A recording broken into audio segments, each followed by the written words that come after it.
I look at conflict not just as an interpersonal moment, but as tensions in our systems. Can you position yourself as shoulder to shoulder with that individual rather than adversarial positioning face to face?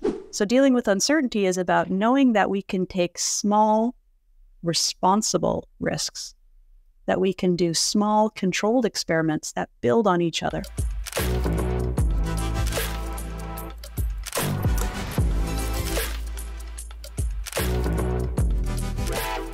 Jennifer Jones-Patulli is a conflict management expert with over 20 years of experience. She transformed traditional conflict resolution by incorporating complexity sciences, human systems dynamics, and power intelligence into her practice. Jennifer develops leaders who turn conflict into opportunities for growth and innovation. She has worked on high-stakes conflicts for major organizations and authored Reconciling the Carrot and the Stick. Jennifer, welcome to the show. Hello, thank you. Nice to be with you. Absolutely. So it's fantastic being able to connect with you, being in Hawaii and myself in New Zealand. If there was one message that you would like people to take away from this conversation, what might it be? That conflict can be an amazing creative force in your life if you engage with it in a certain way. Perhaps you could share a little bit more about your background and who you are. Certainly. I have quite the windy road that has brought me here. And also at the same time, it can look very direct. And so here's the difference. The windy road is that I'm a bit of a person of all kind of curiosities and trades. So I've done many things in my life. And at the same time, the road is very direct because it's always been about creative potential, and specifically in conflict. This obsession I have with taking something that we naturally feel as humans and we naturally experience in relationships and turning it into something that is amazing, that can transform our lives, that can learn with us as we learn with it. And perhaps you could help me define what conflict actually is, because when some of us hear the word conflict, we suddenly, even the word conflict can send us into a fight, flight, freeze kind of state.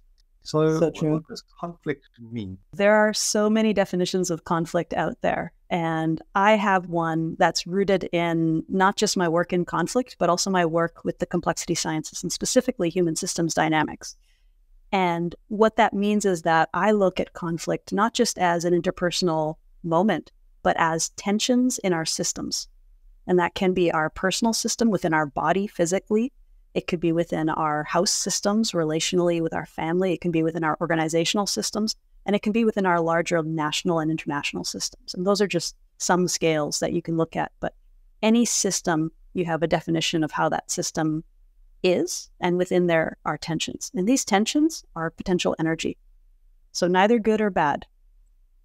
It can be whatever you make it, and it's in how you handle it that it becomes the energy of moving forward or the energy of collapsing entirely. And so conflict is tension in a system in my world. I love that because it removes any preconceived ideas of who's right and who's wrong. It's just that there is some tension, there's a buildup of energy. And one way or other, it needs to be released, cause and effect kind of thing.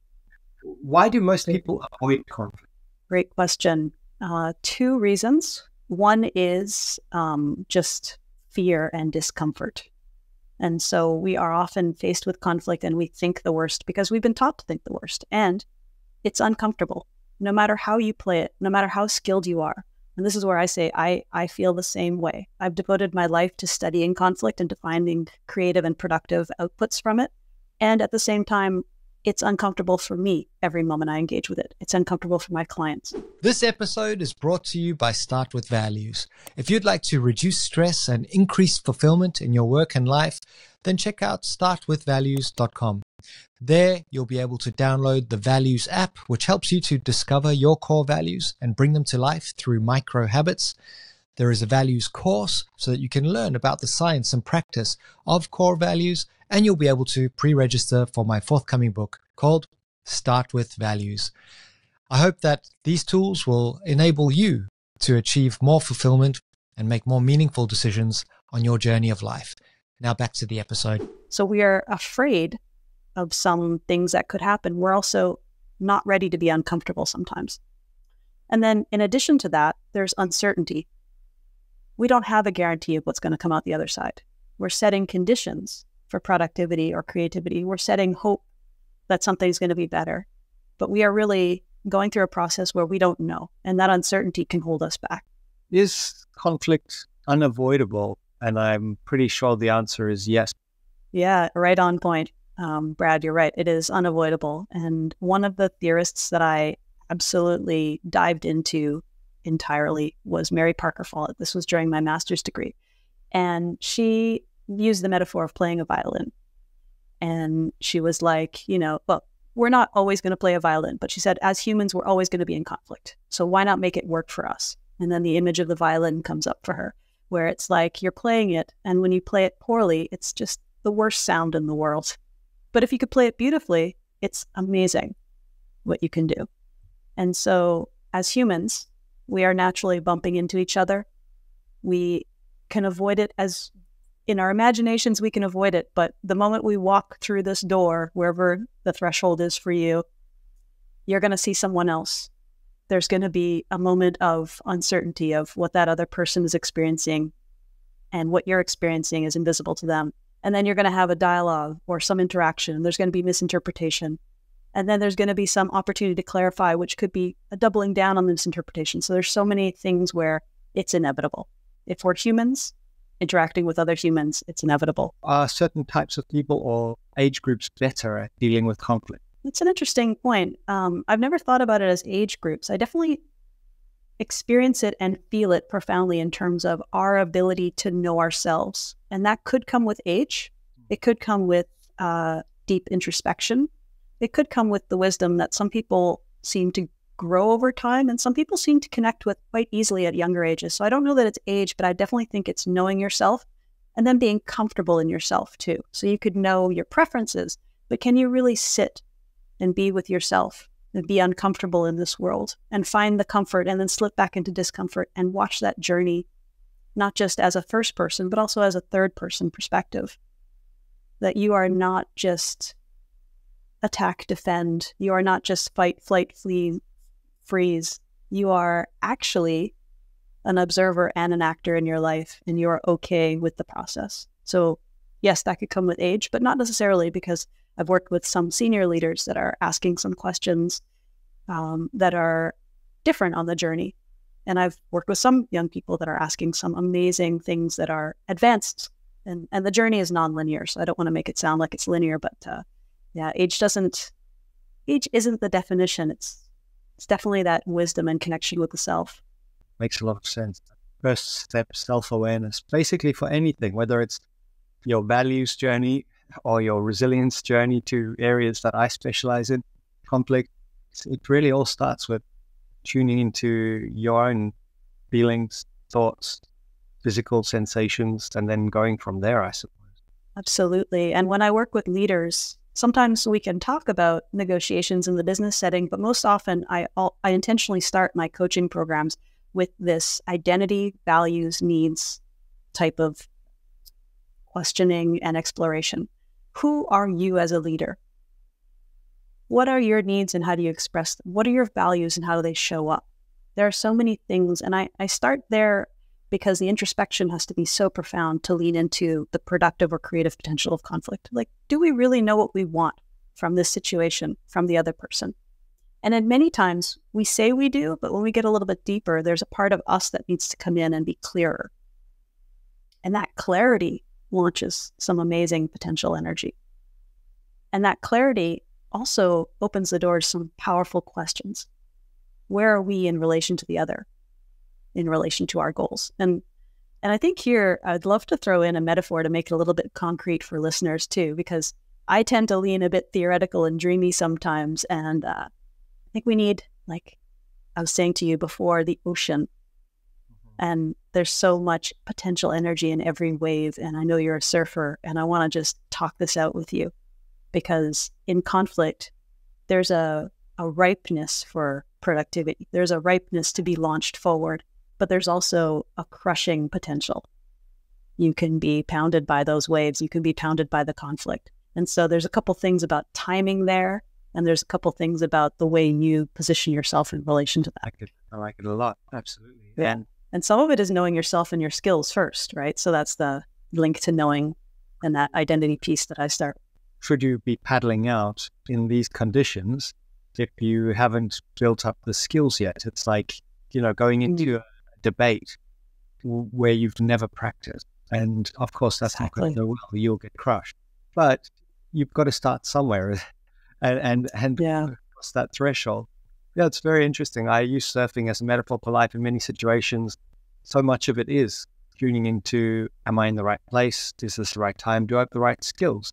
Once you get out there, you need a level of emotional intelligence because there's usually other people out there competing for the same, resource waves, and conflict can really definitely arise in surfing just as it can in life. Yeah. I'm not a surfer, but I've definitely heard.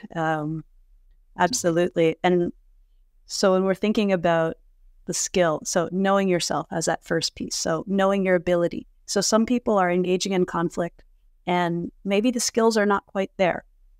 And so doing that self-assessment and then also assessing like the level of risk and opportunity in that situation. So we can start to think strategically about the conflict. So once you know yourself and where you're at, and then you know a little bit about what you want, then you can start engaging with, well, what skills do I have and what am I missing? What's the appropriate conflict to enter into? When we think of conflict as this blanket thing, like it just is, there are types of conflict and the levels of complexity shift, right? Everything from a grocery store conflict to a driving conflict to a multi-stakeholder negotiation, where this is going to change the game entirely. So what level of conflict are you seeing in front of you? What are your skills and how are you matching it? And how is that all held together by knowing who you are and what you want? And this is an important place for me to mention. There's an important difference, which is, are you negotiating for a transaction or a relationship? And we often think of negotiation for transactions, this business deal, buying a car, making any type of acquisition or sale.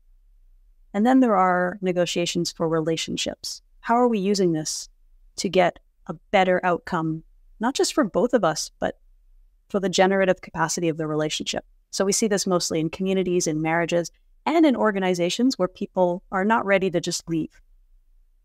And this is where it goes back to values once again, because if your value is creating a strong organizational culture, if your value is really working with people over the long haul to do something significant in this world, you might be leaning into more relational style negotiations. And that's where productive conflict really flourishes. That's where it grows. Because if you want to buy a car, get the best deal, get in, get out, know what your bargaining position is, know what your walkaway point, know what your, know the BATNA, the WHATNAs, and all the important pieces that we learn about negotiation. And do it, and it's over. But when you really want to look at building something sustainable, resilient, and creative, there are other parameters. And then the fun work begins. Then it's like, are we really flying with this wave or are we getting crushed by it, right? And how do we position ourselves? And how do we get others positioned? And how do we talk about the things that are going to block us? And how do we make things smoother in the process? I'd love to go through some tips or tools for approaching conflict. But first, I'd love to hear your perspective on conflict as a creative force, because I know this is one of the key ideas that you share, is that it really has that creative potential. And I'm happy to go wherever you wish with that question. Excellent. Yeah. And so I've already shared a bit of the Mary Parker Follett version of this with the violin. And then most specifically in our lives, and this is where I start thinking about our long-term relationships, those core people in your life and all the things you've been through. And what you might start to notice is that some of those things that you've been through, those hardships, those misunderstandings, those just uncomfortable moments have made not only you stronger, but us stronger, right? And what is that? And this is where I began my obsession. And then specifically when I was working in a small construction business in Montreal early in my career, and I was noticing how the 10 of us, or the 5 of us, depending on what time of year it was, so this small team, when we started to fight or when there was miscommunications, we lost money. And so here's just the pragmatic side. It's like, what was the difference between us making more money and making less money? And so much of it was the way we were relating together. And so the creative potential of conflict in that scenario not just brought us together, but made us more money and made us a streamlined operation where we could deliver high quality to our customers. And it was like, wow, that was a great early lesson. So when I think about creative conflict and I think about the creative potential, I'm thinking about us growing as people and us growing as organizations and us growing profits and abilities to do more. So there's a line between conflict that's healthy and basically fighting and bickering and hostility and aggression and a toxic workplace culture, which I've seen firsthand, and it's horrible, and the entire company's productivity does drop. No one wants to be there. Whereas if you can reframe conflict as this healthy kind of form of engagement, how should we reframe it? Great question. And it's so important to talk about how destructive it can be if we don't have some parameters in play, right? And we see people thinking that, oh, well, I have to use my voice. That's how I engage in conflict. And if I don't use my voice, then I am avoiding conflict. Well, let's think about how people use their voices. You can use your voice to just basically carpet bomb the others. That's aggression, right? I'm using very simple things here. You can use your voice to ask questions, which is engaging the other. And you can use your voice to confirm what you understand. And that's, the kind of understanding the other piece. And when you think about those different ways you can use your voice, when we are feeling ourselves through conflict and we are angry and provoked, 90% of the time, we're going to just blast people. We're going to use our voice to blast because we are already in a state of heightened arousal. We are already in a state of zero patience, and we've probably waited too long to address the issue. And so this is the difference in terms of like, if you wait too long to catch that wave, you're not going to go forward, but you're also risking some dangerous situation, right? And that's what we do in conflict all the time. So when we think about our engagement point, and then we think about where our energy is at, these things matter to how we then transform. And then the skill level comes in, right? So, wow, I don't want to yell and just extrovert everything in the most destructive way possible. I want to make it more constructive. And so what questions do I ask to start engaging in creative discussions? And how good am I at paraphrasing? How good am I at listening? And so these are the skills that we talk about as facilitating some of the creative or productive ends of this. But we have to work from assumptions and where we're putting them, and also assumptions about the other person's skill. So here's where I bring in the opposite side. So we talk a lot about us, and my early coaching sessions are always about you and your perspective and your positioning and your needs and your values. And then we start talking about, well, what about the other person? What positions are you putting the other person in? And how does that change the conversation? This is where we get into a concept of the reciprocal dynamic, right? Because the way I ask a question to you, the way I speak to you, will then influence the way you speak to me. And we have a dynamic that's growing, right? And if you ask me a question and I totally ignore it, what does that do to you? How does that position you next? And I say that because I have a loose thread on my theoretical discussion right now, and I'm worried I'm not answering your question. So let's go back to your question. No, I really like where you're going with that, because it's often a case of you can feel this tension is there, but a lot of the time it's easier just to smooth it over. And I'm not sure in your experience, whether in Canada, I think the US, in my experience, seems to be more willing to engage. Certainly in New Zealand, it's like harmony at all costs, like avoid conflict. And this can ultimately just lead to a point where people just leave an organization. They just go, well, instead of having that conversation, and you build it up in your mind to the point where I really dislike that person and blah, blah, blah. When it comes back to values and being able to express the why this is important to you. So I really like the fact that you start with values. That's the name of my forthcoming book, by the way. you start with there so that you're clear about what is important to you, and then you can engage in a much more constructive, hopefully calm way. Is this primarily useful for leaders, or everyone can become better at conflict? Everyone can become better at conflict. And in fact, to address what you just said about harmony at all costs, New Zealand's not alone.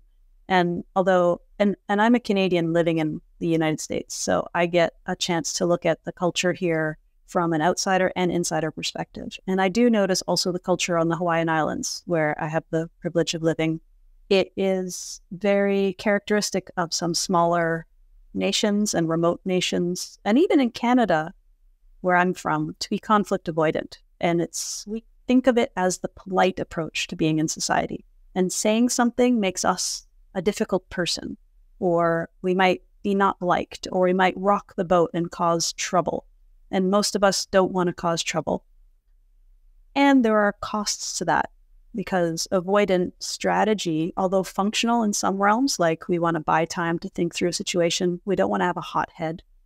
And I say that also because I'm the child of immigrant parents to Montreal. So I have my Argentinian mother and my Italian father. And so I was raised around hotheads, the culture of hot-headedness. And I saw what the explosion brings. And this wonderful temporary release of tension in one person's body gets, sent everywhere around. And then everybody's holding that tension. And it doesn't actually resolve. It's just an explosion like a firework. And then we just wait for the next fireworks. And I thought, wow, okay, when I think about American culture, there's much more vocalization. And they're really good. Americans are really good at saying what they want. But sometimes it's too intense.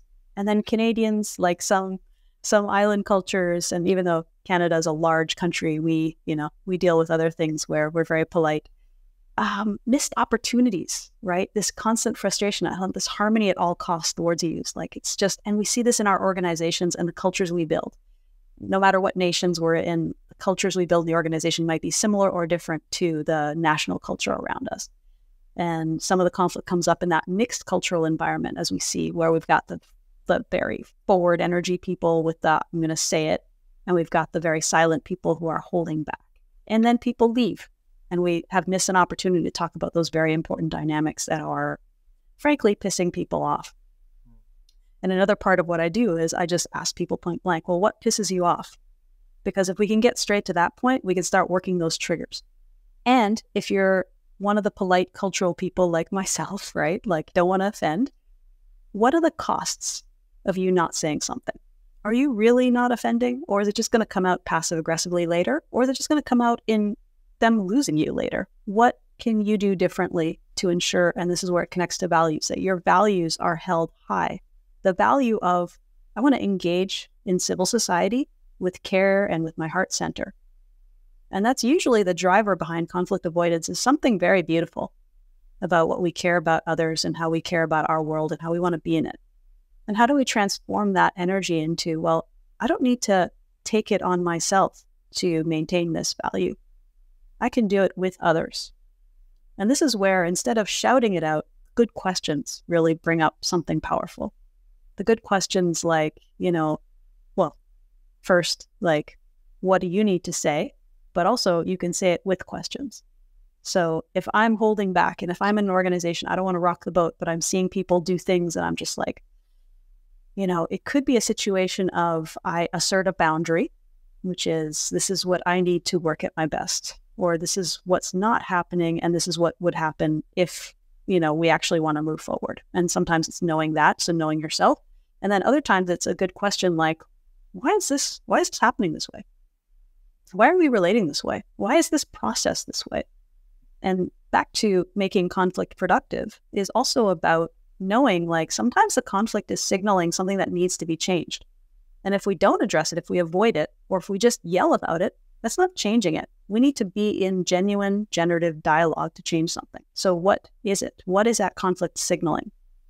And adding on to this is you can look back at your past 3 or 4 conflicts and say, what are the patterns I notice? Because those could signal things in you. Things in you that are not met, need to be more met, need to be stated, need to be not stated. Things that are depleting you, things that are helping. What do your last 3 or 4 conflicts tell you about the patterns, because you're the common denominator, right? I'm the common denominator of my last 3 conflicts. So what can I learn? And in our organizations, leaders and all members of the organization could be looking at the patterns. And sometimes it's relational things that need to be fixed, but sometimes it's procedural things. And for this, I have a metaphor from an airplane, right? And so many of us, if we fly coach, we know how close those seats are together. And then we start fighting with the person in front of us when they recline their chair. And I'm like, is this a relational fight? No, it's a structural fight. Those seats are too close together. We're not seeing it for what it is. We should join forces. And now, maybe on a 6-hour flight, you're not really going to join forces. You don't care that much. But what is this telling us about the conflicts in our organizations? Some are pointing to a structural thing, and maybe we can change it. Maybe we don't have the power, maybe we do. But if we're not asking the questions, we can't figure it out. So start asking the questions. There's a lot to think about there. I really like the idea of the airplane seats. Many of the annoying little challenges in our day-to-day life are those types where potentially if we're just clear about what's annoying us, we can make some adjustments. But also like what you said about think about what pisses you off, because that's often a clue to areas of growth, potential growth. It seems like that's where you can look for clues, where something, important may come from that. And many of us will just rather avoid those types of situations. Say I have a conversation coming up and there has been conflict or tension building. Any tips for how to approach that situation so that, the other person is probably expecting the worst as well? Yeah. Engage. Any tips for creating an environment and approaching the situation in a way that might be productive? I love that question. And yes, and it starts with just first acknowledging that the conflict you're currently having is basically a result and is a pattern that's persisting from the way the relationship has been so far. And so this conflict can be a punctuation mark on a pattern that you both want to change. And it can be an extension of the pattern you have already created. So if you already have a difficult relationship, the conflict will start with that theme, right? So they're expecting something from you, you're expecting something from them. And so then the first tip I have is, acknowledging that this is basically an extension of the relationship you have. If you have a good relationship, you can really build. If you have a bad relationship, sometimes it's just damage control. And so the first main tip is assumptions. Can you be clear on the assumptions you're holding about the other person and about the situation? And can you turn those assumptions into questions? And that will facilitate part of the dialogue. It's just knowing that you are generating it. With that, though, if you're asking questions, one of the things we know about asking questions is they can be great, but also they can be quite antagonistic. And some of that is the way you ask the question in the physical world, and some of it is the energy you feel when you're asking the question. And what we see in conflict too is people are not just listening to the words, they're listening to your body language, and they're feeling the energy of your presence. You don't want to be there, it's clear. So do you want to be there? And if you're going to be in conversation with somebody, be there. Or don't show up. Right? And this is where we have to be honest with ourselves once again.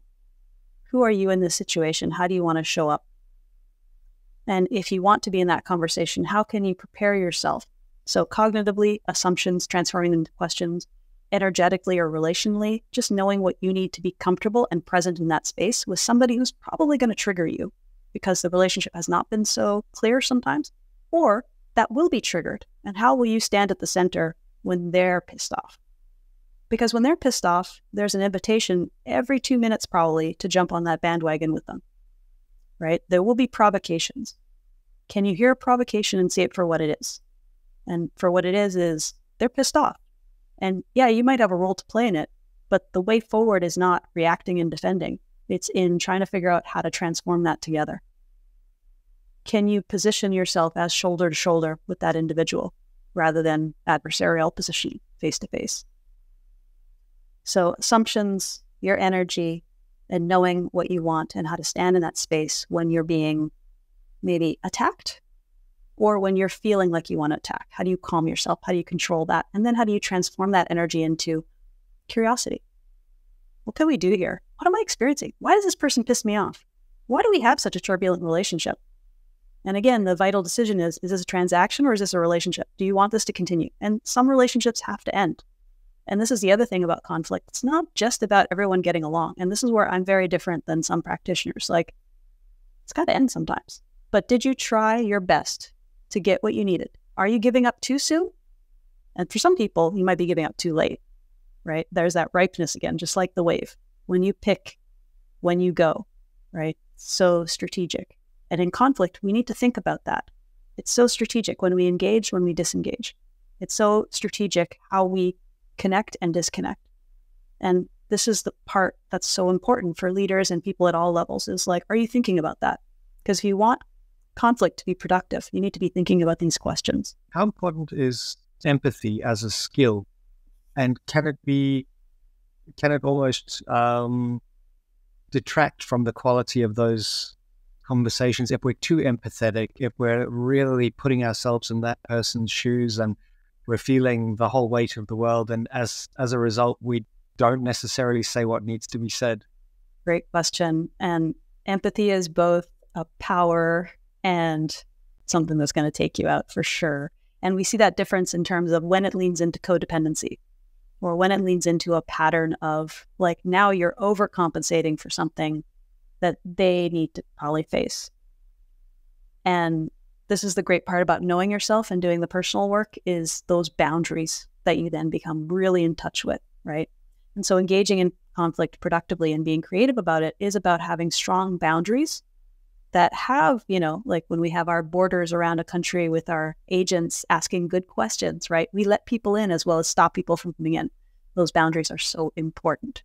So empathy, we can hear something and we can give people the benefit of the doubt, or we can give them space to have an emotion. We can care and we can help. And these are all beautiful things about being human. And I think we need to always keep these because we never know. And we never know what people are suffering, but also we never know how that will be a potential creative force in our relationship too. Maybe that opening is exactly what we needed for our conversation relationship to solve some of our most critical problems. But also it can lean into the negative side, which is emotional manipulation.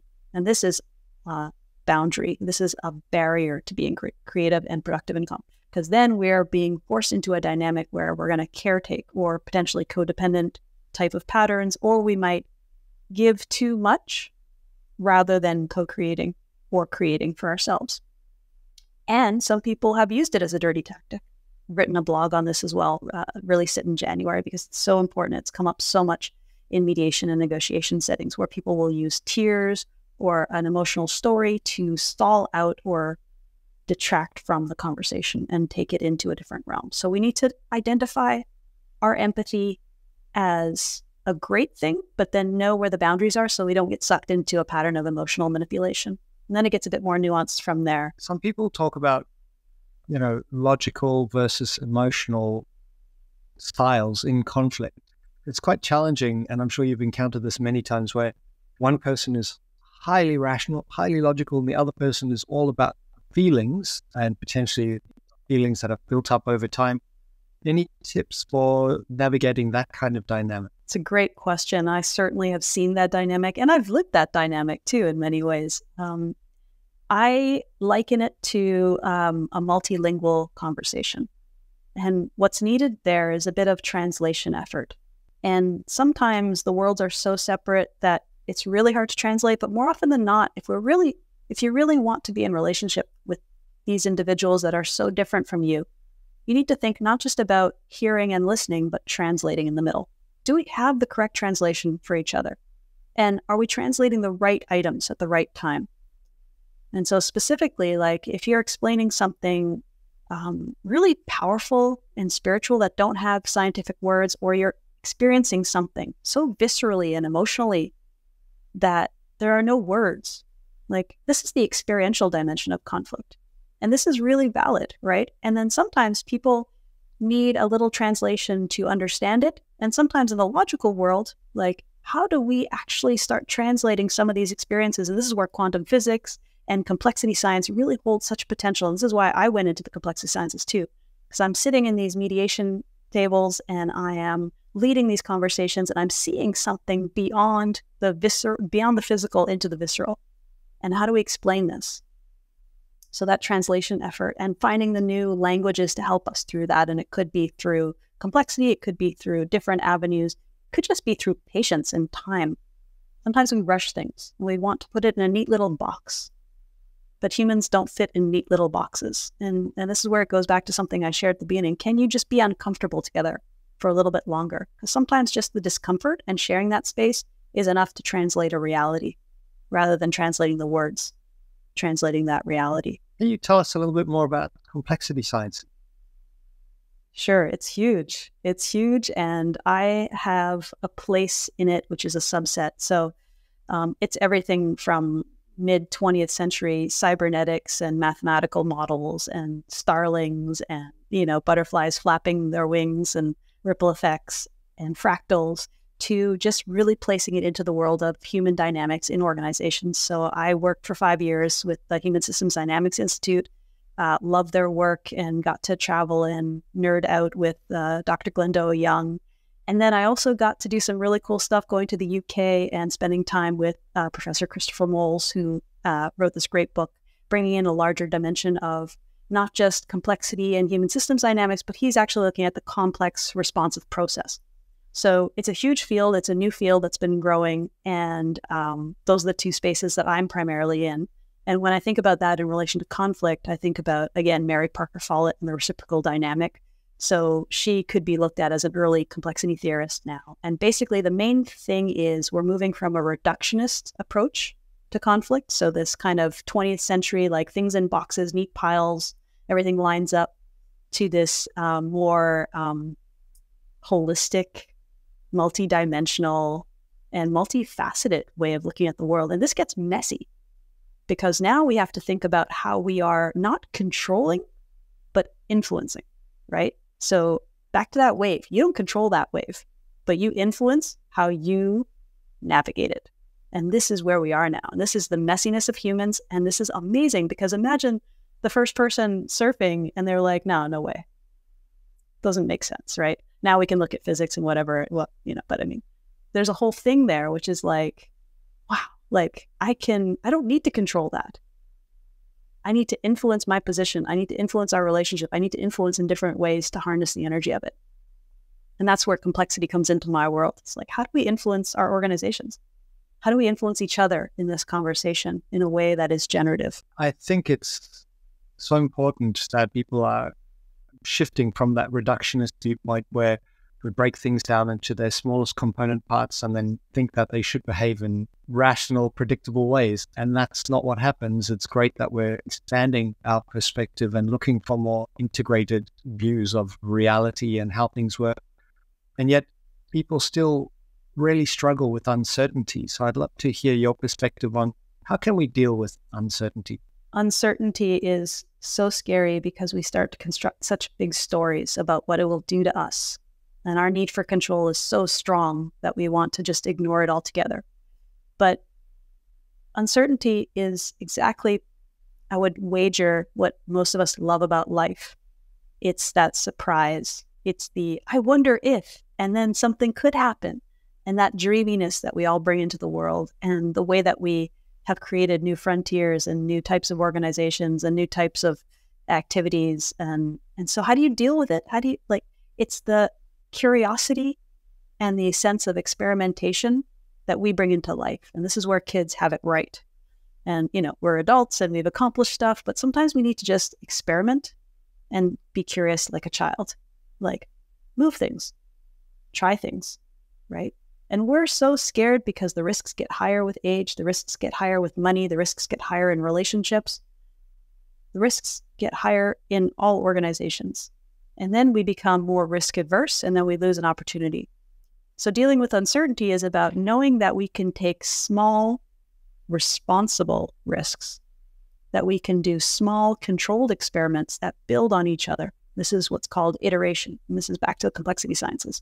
Now with the Human Systems Dynamics Institute, we got a chance to really dive into this with organizations and go into basically adaptive action cycles, like quick, safe, responsible, wise experiments in human dynamics that allow you to create some potential energy.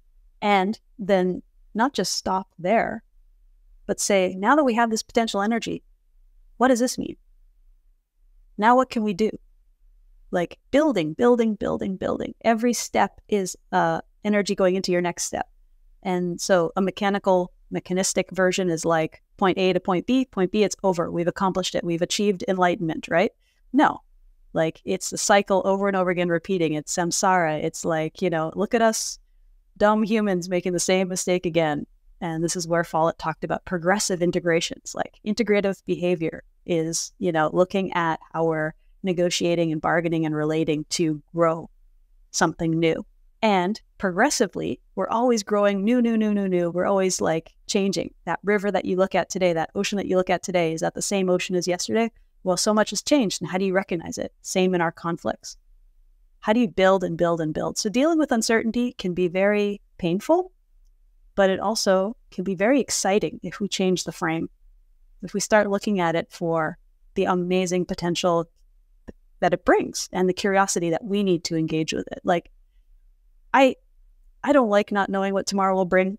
We can all be gone tomorrow. We could all be alive tomorrow. We don't know. And that can paralyze us, or it can inspire us to live our best lives right now. It can inspire us to take the risk that we've been too afraid to take and to do something really cool together and not be so precious about the situations. And to do it responsibly. Ties back into empathy. Like, we don't want to crush people with that wave. We want to understand where they're at. We want to understand where we're at.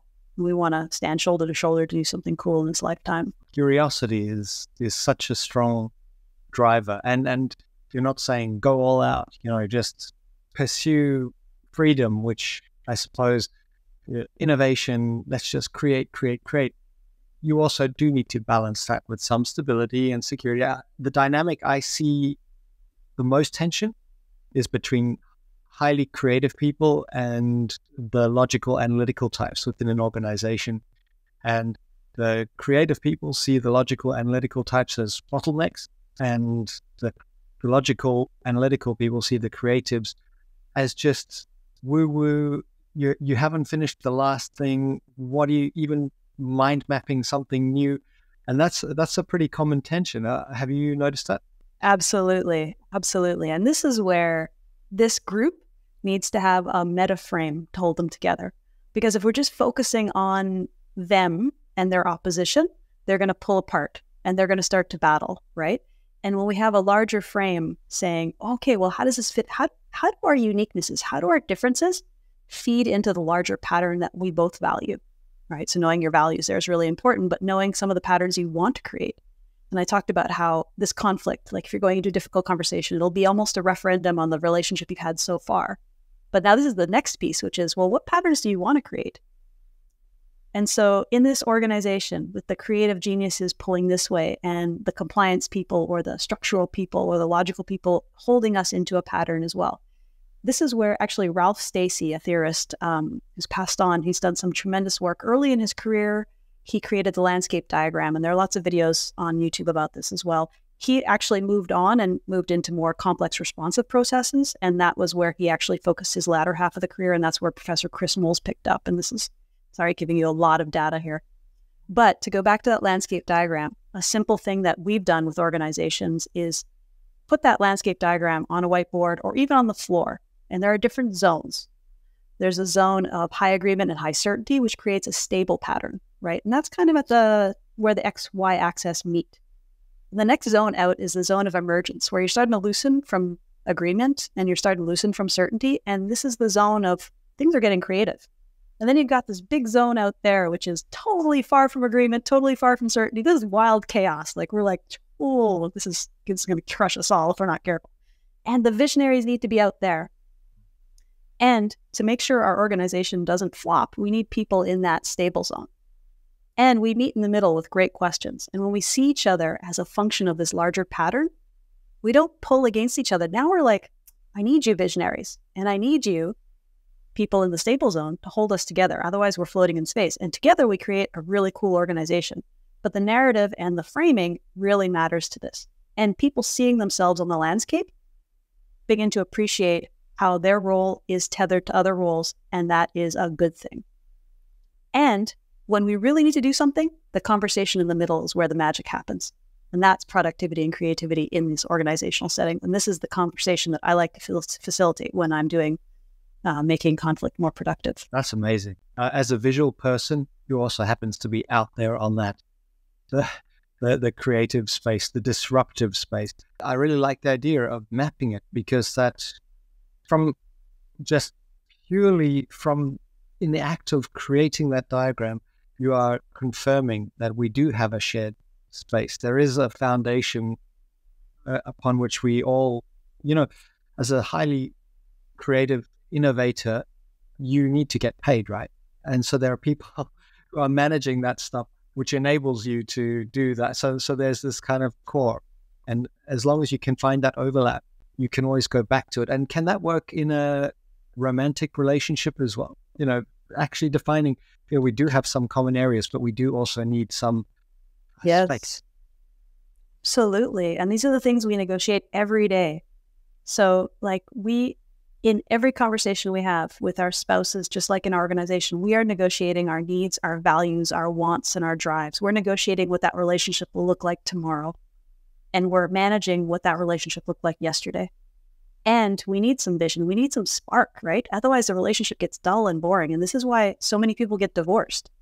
I think some of them are pissed off and fed up, but some of them are just bored when they're looking for excitement. And these visionary type of energies that we bring in really gives us the passion we need to live, the passion that we probably felt in the first 2 years of that relationship. At the same time, if it's all passion, and I've seen this too, going back to my Argentinian and Italian upbringing, right? There's a lot of passion in these Latin cultures, but it just is so destructive to stay in that place the whole time. You actually don't build stuff. You're going from stimulus to stimulus to stimulus. And that pattern is hard to bring people along. It's also hard to sustain. And it's just pretty much not as creative as one would think. And this is where I also go into, well, who's driving the bus? Is it your limbic system? Is it your physical, biological urges? And this is where we get into addictive behavior and some of the things that actually we think are satisfying, but might not be as satisfying as written on the cover of the book, right? So thinking about how in a relationship, how are you balancing with your spouse? How are you creating a tension? And this is where, remember, I defined conflict as tension. And so we can think of tension as pulling on a rope or pulling on a rubber band, and we pull too much and it snaps, or we pull too little and it's slack. And there's kind of a force happening in that respect. We can also think about tension as a suspension bridge. We need tension for that bridge to hold up. And in our relationship, we're more like a suspension bridge with our spouses. And so how are we pulling on that bridge to hold it stable? The metastability we bring through being ourselves, through pulling and knowing that our relationship can handle this because we built it in a certain way to handle it. We've built tension into our relationship, which is pretty cool. And that person that is kind of pushing the edges might be doing the spark, and that person that is holding the security is also keeping it grounded. And that's an amazing contribution. And this is where we need difference in our world. And people think, conflict, we're too different, or difference is terrible. Let's create all similarity, right? And I've heard this too, solve conflict by creating similarity. No. Systems die of non-nutrition. You need difference. Difference is the energy that keeps us alive. It's how you manage that difference that matters, and how you value that difference, and how you see that difference in a bigger picture. Have you looked at the bigger picture? Have you defined the big picture? That goes back to who you are. What do you want? You could celebrate the differences as well and say, hey, look, there's that issue bubbling up again. That's just one of our differences. And if you both are aware of that difference, you can look at it and say, okay, well, it's just a symptom. That's always going to be there, but it's also part of what attracted us to each other in the first place, or what keeps this working. Absolutely. And that tethers back to just uncertainty too. If someone's bringing a difference, they're probably bringing some uncertainty into you because you want to live a certain way, you want to do a certain thing, and they're pulling in a different direction. And then you have uncertainty about whether you can continue, whether they can continue, or whether we can continue. And just, being able to sit in that and to not control everything, to just find that influence without having to control the other person.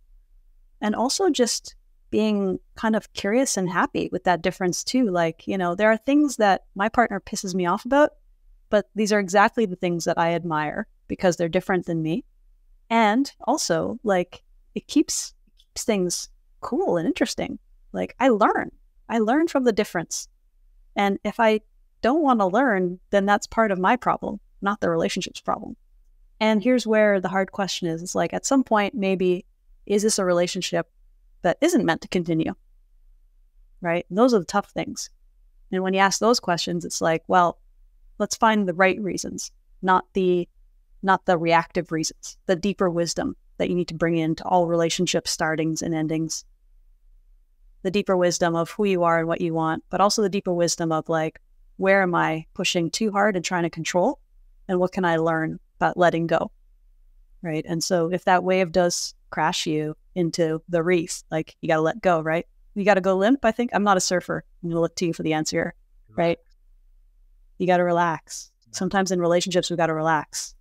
And if we're trying to control too much, if we're trying to tense up too much, if we're trying to change the other person, like, that's not sustainable. We've got to relax and just say, I love you for who you are. That's why I'm here. And if you don't, then be honest. Any thoughts for someone out there who is about to engage in conflict? Any practical tips? And I know we ran through earlier on some of them, but if they really are, there's something that they want to talk about, how should they prepare themselves? Meditation, any other practices, a good night's sleep, making sure you're not hungry, any thoughts? Definitely a good night's sleep. And I know that's the hardest thing to do, because most people end up really tense before a difficult conversation or knowing they're going to engage in a conflict. And when I was preparing people for mediation settings, it was always about try to eat well, try to sleep well, get hydrated, do something for yourself to relax you as best you can. And just remember the self-care in whatever way that brings. I'm a big proponent of meditation. I do meditation retreats. I do Vipassana meditation because I love that experiential dimension. I really want to feel. And when you can really connect and feel the energies in you and where the tensions are, it gets easier to explain them to others. And in conflict, we're being invited to explain to others something about our experience, something about our shared experience, but also something about my experience in relation to you. And so the clarity around that. So there's the self-care, meditation is huge. And also then the clarity of what you want to do and say in that room when you're together or in that space. Because sometimes we're not so clear on what we want to say. We're also not so clear on what we want, period.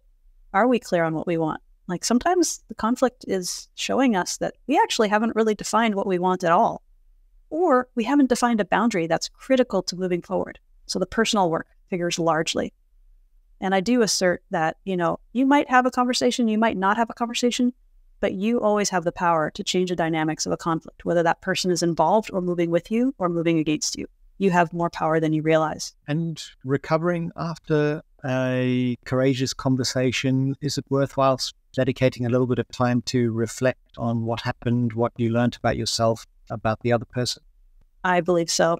Yeah. And I think, again, back into the meditation reflection, we need a lot of silent time. We need a lot of processing time, and people process in different ways. So I'm an introvert. I love my solitary time. I love to stare at the clouds. And if that's something you like doing, that's great, And if you prefer to talk it out with somebody, know what you need to process. If it's a walk, if it's a talk, if it's a staring into space, if it's just blowing off steam with a sport. Like I said, I'm a cyclist, and I'll just go for a really great ride and clear my head. There's different things that we need as our individual selves, but different things we need at different times. And again, like, I think meditation and breathing and releasing the tension in our body is so paramount.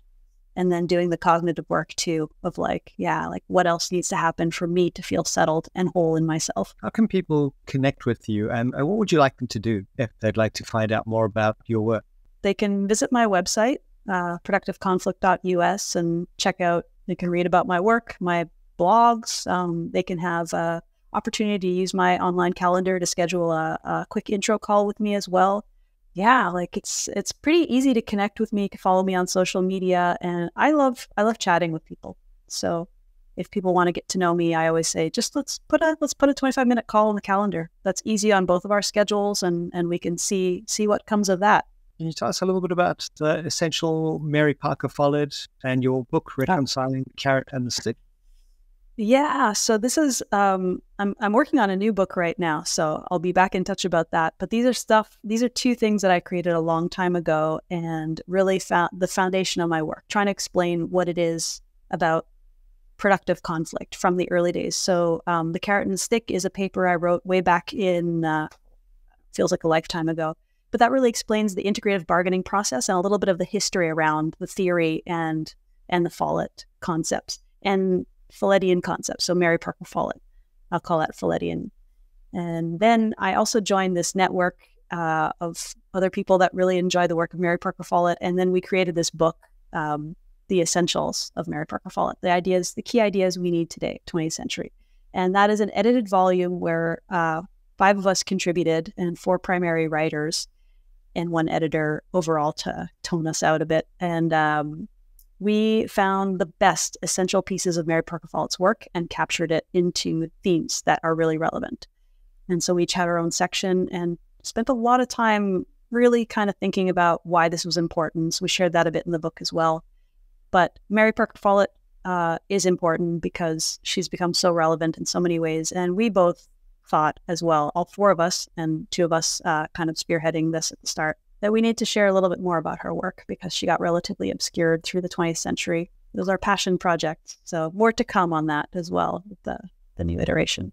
Great. So we'll include all of those links in the show notes. So please do click on those links and check it out, everyone. Any final thoughts for those who stuck with us all of this way? And thank you, because I've learned a lot. And personally, I feel more equipped to just not sweat it when you have to have one of those conversations. Just come in prepared, connect with myself, feel more aligned with my values, and remember, it's not the end of the world. It's just tension, and there's this creative potential. But I'd love you to share any final thoughts with our listeners and viewers. Take small steps. Just take any step. Make it as wise and small as possible. Watch for data, watch for feedback, watch for things so that you can get a sense of where to step next, but take that step. It's okay to be uncomfortable. Conflict is a natural thing in life, and you have what you need to move forward in it. And if you're missing it, just keep asking those good questions and you'll find more answers. And reach out to good supporters and people that are inspiring you to learn more, because you will have a tremendous ability from that. Thank you so much, Jennifer. It's been an absolute pleasure connecting. I've learned a lot, and I'm sure everyone else has too. Everyone, please do click the links in the show notes, and we'll see you in the next episode. Jennifer, thank you. Thank you, Brad. Thank you all.